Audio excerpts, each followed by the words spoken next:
The Mustang was older than most people's dreams, cherry red, growling low like a beast waiting to pounce, and it was very, very dead. Smoke curled from under the hood. The millionaire, navy suit, silver cufflinks, shoes that probably cost more than her rent, stood beside it, frowning, phone in one hand, impatience in the other. Across the lot, people watched, some amused, some annoyed. None of them noticed the girl. Not at first. She wore a plain t-shirt, work boots stained with dust. Grease smudged her cheek like war paint. She was crouched beside the car, one knee in the gravel, her fingers working carefully beneath the chassis. Someone scoffed nearby. "Where's the actual mechanic?" a woman in heels said. "That's just some kid." The girl didn't look up, didn't answer. She just kept tightening the bolt like her hands had done it 1,000 times before. The millionaire sighed loudly. "I'll call someone else," he muttered.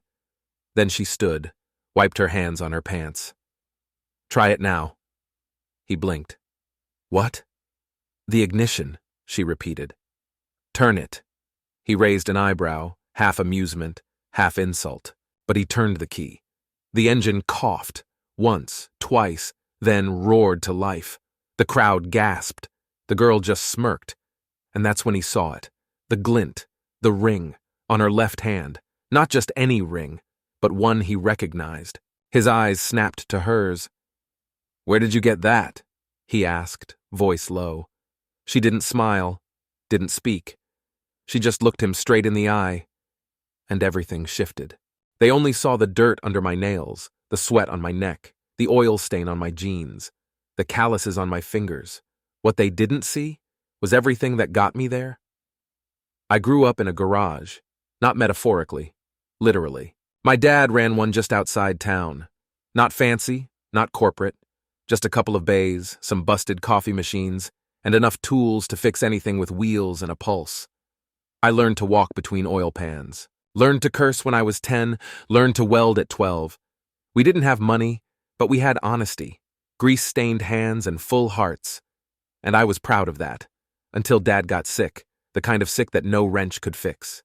The kind that comes for you slowly. First the hands, then the lungs, then the voice. He died in February, quiet, cold, and the shop died with him. I was 17, no college plans, no family left. Just a half-broken truck and a will written in blue pen on a napkin. So I sold what I could, packed the rest, and left. I took roadside jobs, tire shops, junkyards, fixed old engines for cash under the table, and slept in my truck more nights than I'll admit. Some people offered help. Others offered themselves. But I wasn't looking for rescue. I was looking for quiet. For a world where I didn't have to apologize for being poor, for being young, for being alone. Then came him. It was supposed to be one job. A busted Mercedes. Rich guy. Clean watch. Wanted it fixed yesterday. I didn't like him at first. Too polished. Too cold. The kind of man who never saw someone like me unless I was beneath his car. But he paid in full. And he came back. Again. And again. I didn't even notice the change at first. It was in the way he stopped calling me kid. The way he started bringing 2 coffees instead of 1. The way he listened when I talked about torque ratios. And not like he was being polite, but like he actually cared. His name was Adrian. He owned half the commercial lots in town, was in the middle of some ridiculous real estate expansion, had a jawline sharp enough to wound, and he started showing up even when nothing was broken. He asked me to dinner. I said no. He asked again, so I went, and it was awful. I spilled water, used the wrong fork, wore a dress that didn't fit, and shoes that pinched. I cried in the bathroom because 2 women in sequins laughed when I asked where the powder room was. But when I came back out, he was still there, waiting, smiling, like I was worth the wait. It didn't happen fast, but it happened real. No flash, no Instagram moments, just long conversations at gas stations, cheap takeout on his office floor, grease on my cheeks, silk on his sleeves, and the strange magic of not caring that we didn't match. And one night, under a broken streetlight outside my trailer, he pulled a ring from his coat pocket. No speech, just, I want you in my world, not because you fit, but because you don't. I said yes. Then I punched him on the arm for doing it without asking my ring size. We kept it private. Not out of shame, but out of peace. He wasn't ready to tell his board. I wasn't ready to become someone's headline. And for a while, that was enough. Until today. Until that Mustang, that parking lot, that crowd that looked right through me. Until the moment I stood up, grease on my shirt, and saw his eyes catch on my ring like it burned. He hadn't recognized me at first. Not covered in dirt, not bent over an engine in the sun, but when his gaze dropped to my hand, to the ring he put there, it all came rushing back. And now? Now everyone was watching. Now he was watching. And the girl they thought was nothing was about to show them just how wrong they were. The moment his eyes landed on the ring, the parking lot went silent. Not silent like peace. Silent. Like judgment holding its breath. His gaze didn't move. Not to my face. Not to the engine. Just to my hand. Grease-stained. Rough. Steady. The ring glittered there like a dare. The woman in heels, the one who mocked me earlier, blinked rapidly. "Wait! Is that—" Her voice cracked. No one answered. I pulled my hand back slowly, not to hide it, just because I'd said everything I needed to with that single flicker of gold. Adrian finally spoke. "Why didn't you tell me you were here?" Not angry, not shocked, just soft. I shrugged. Didn't know I needed to RSVP to help a stranded car.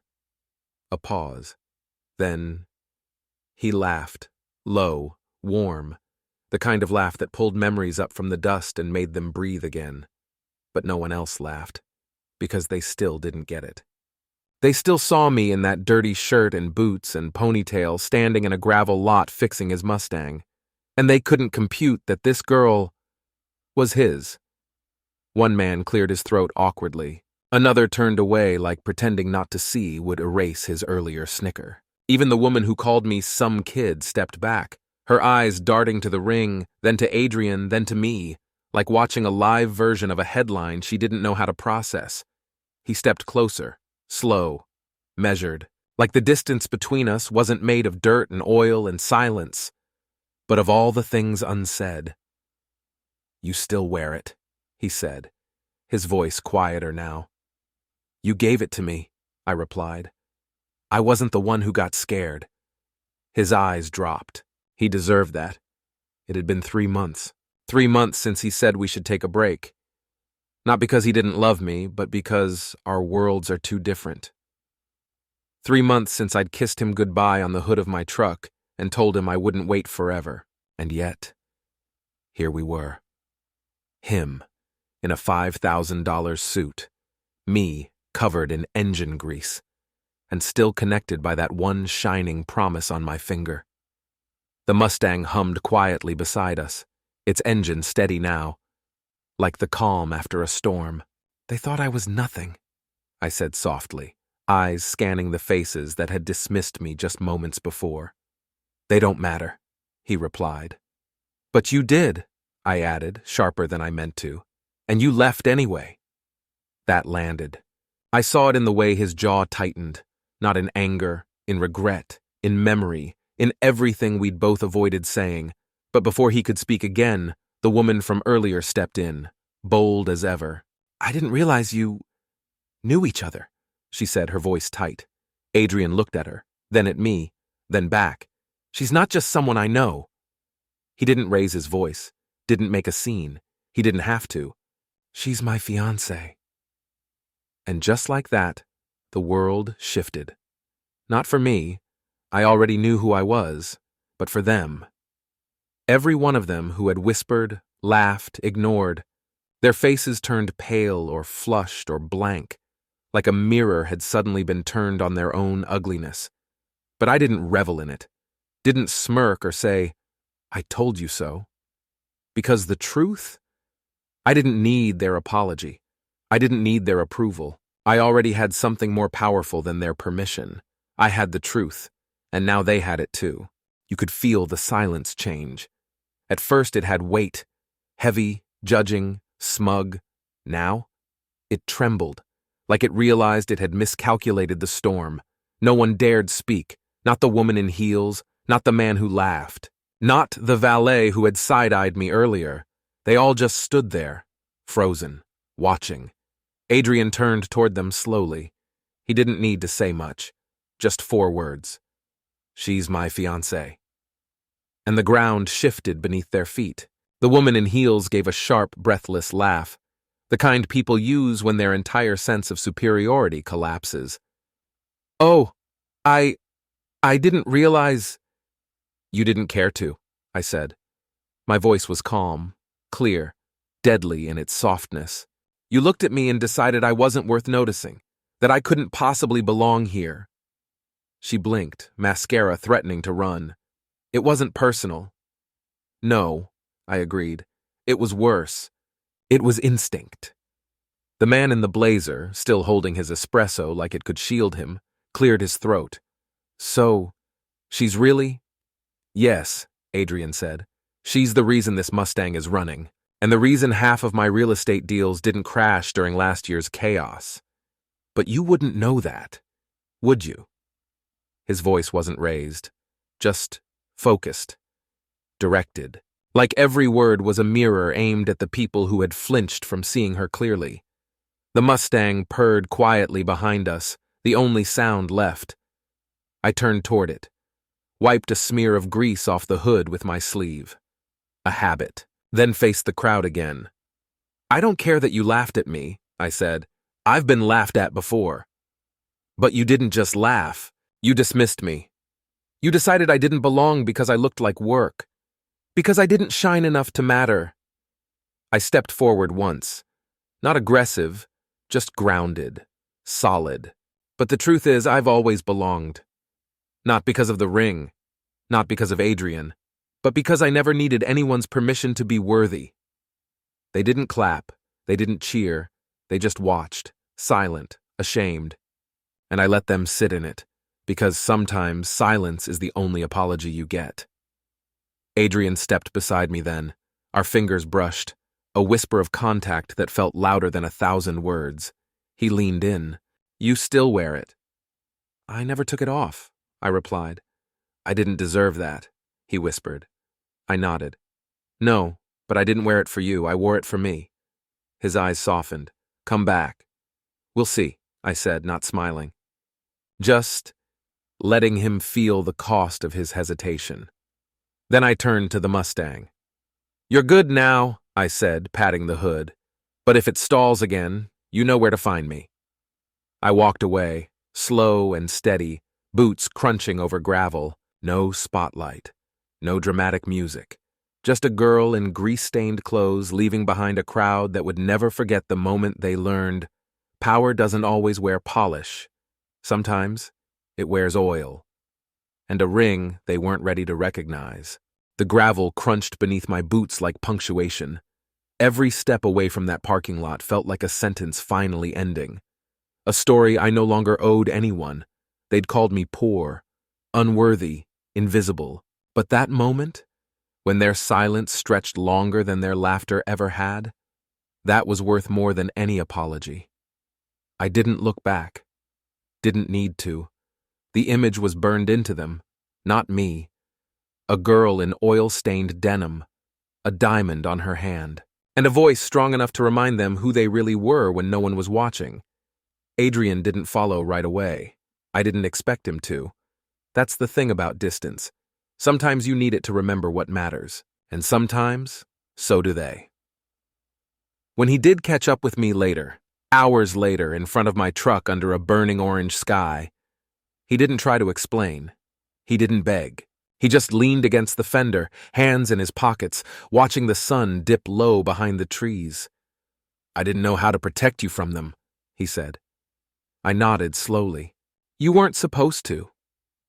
He looked at me then, really looked, like every bruise he ever caused, even by silence, was written on my skin.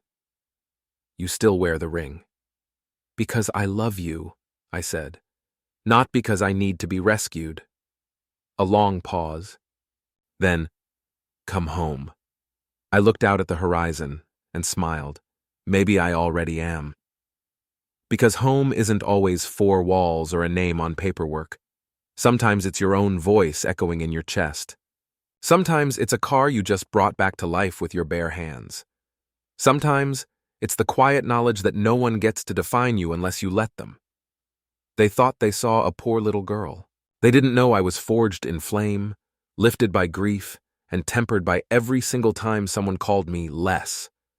And now, I didn't just belong in his world. I brought my own with me.